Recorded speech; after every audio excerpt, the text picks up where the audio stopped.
How's it going everyone? Nathan here and welcome to my YouTube channel, The Daily Nate. So in this video, we're going to be talking about primarily the HECS debt and whether you should pay it off any earlier. So this video is made towards the younger crowd, those that have actually started their first few years of university or their first full-time paying job and really noticing that HECS debt now come back and to bite them.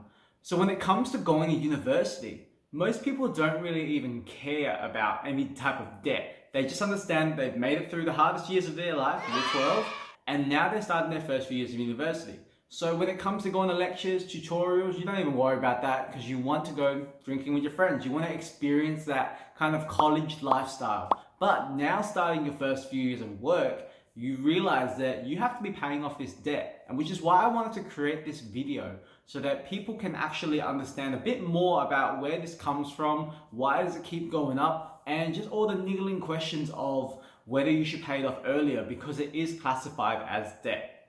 So before we get into the main question, I want to talk about what a HECS debt is, or what everyone kind of knows it as a higher education loan payment or a HELP debt, which is what they rebranded it as. So this HELP debt is essentially a debt that the government supplemented so that you could go to university without actually having to pay any fees, which means a lot more people can actually have the opportunity to go to university and pay the government back later. Ideally, the moment you finish your education and you start your first full-time paying job, that kind of debt then kind of comes into play and the government's now expecting their money. But they're only expecting you to pay it back if you make above a certain income threshold. And generally at the moment, it is around $51,000 before tax. And as you make more and more money, you actually pay a higher percentage of your pay slips every single fortnight back to your HECS debt. So if you're making $100,000, you're actually paying about 8% of your total income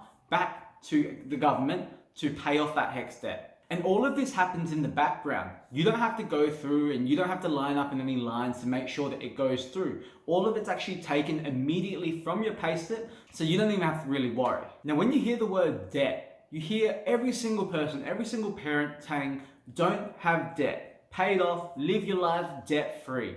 But realistically, debt falls into three different categories. It falls into good debt, bad debt, and okay debt. So good debt is considered as any type of debt that's actually generating money back into your pocket.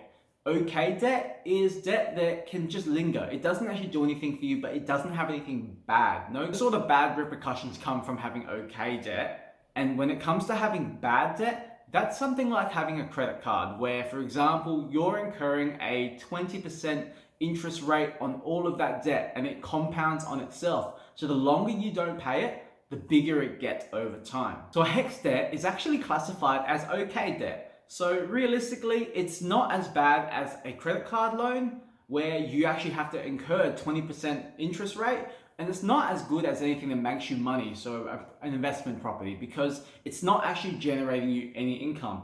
Your HECS debt just sits there and it just sits there forever. There's no real time limit on it. They obviously expect you to pay it back, and those type of rules are getting harder and harder, so you can't really escape. But at the same time, it's just sitting there, so it doesn't hurt to keep it there. So I generally get the questions, if I'm not going to pay off my HECS, then why does my HECS keep on increasing? And year on year, as you notice that, it does actually increase over time. But the government does mention that your HECS debt is an interest-free debt repayment, which means that it doesn't incur any interest, which is the beneficial of it, but it does get indexed to inflation. So inflation is pretty much the rising cost of the dollar. You may notice that a lot of older people kind of complain that the price of coffee or the price of food has increased over time. Back then, a coffee may have only costed 25 cents, but now it's easily $5, and that is the cost of the dollar rising over time.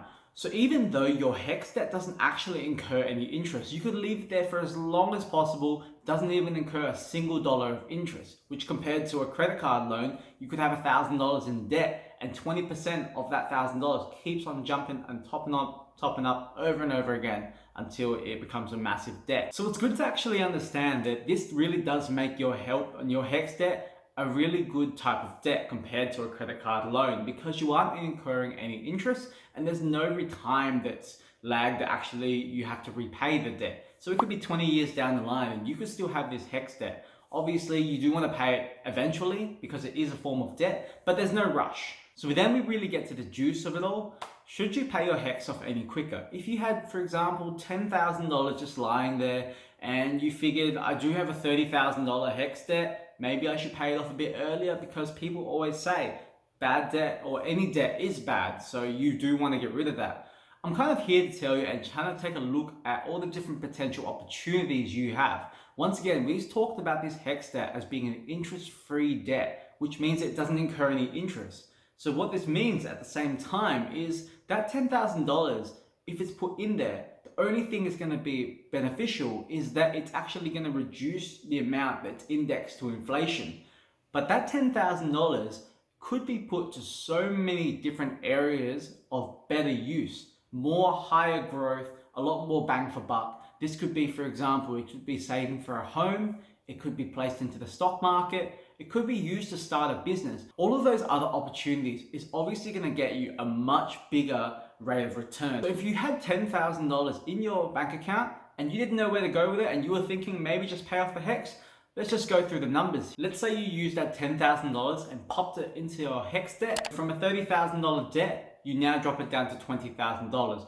What you've done is you've actually created a lower amount which gets indexed to inflation. So the last year's was probably about 1.8%. So that's 1.8% added on top of that. Realistically, it's not really an area that you want to place that $10,000 because you're not going to be able to get that back. Whereas if you use that $10,000 and you paid off all of your bad debt, all of your credit card debt that you might have, that debt is already going to save you 20% because you're not having to pay 20% extra on top of anything over $10,000. You're paying that off, which means you've technically saved 20% of that potential interest that you may have had to pay as debt. Now, if you placed it in a savings account, it's obviously going to get the same amount of growth depending on the interest rate of your savings account. But what it does is it allows you to change up where you want to place the money. Putting that and locking it into your HECS debt, repaying that off, or saving it into a savings account for a potential home loan down the line. You're obviously going to go the route of the home loan because it's much more malleable. It's pliable and used in any other situation. Now, the interesting one is investing it into the stock market. So for example, if we just looked at the top 200 companies in Australia, invested it into an ETF, you'd be looking about an 8 to 10% rate of return every single year. And this is backed by 50 to 100 years of stable rate of return over time. Of course, definitely averaged.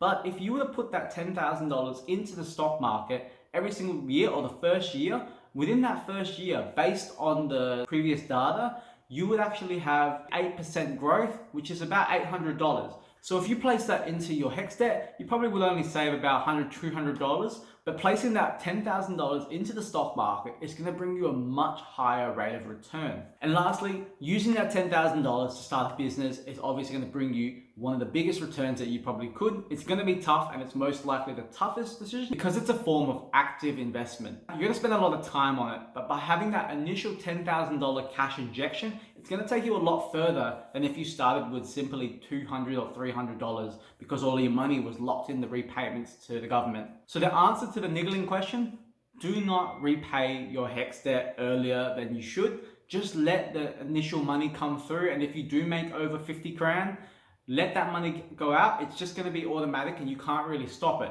But use the money that you may have saved up towards any other different area. It could be saving up for a home loan, stock market investing, or starting that business that you've always wanted to start. All of those other sections are going to have a much better rate of return for your overall growth rather than sticking that money and paying it off earlier. So if you've enjoyed this video, make sure to give this video a like and subscribe to the channel. I'm doing my best to post twice a week, so that's Wednesdays and Sundays. So definitely look forward to seeing more of this face, but hopefully we can keep growing together, guys.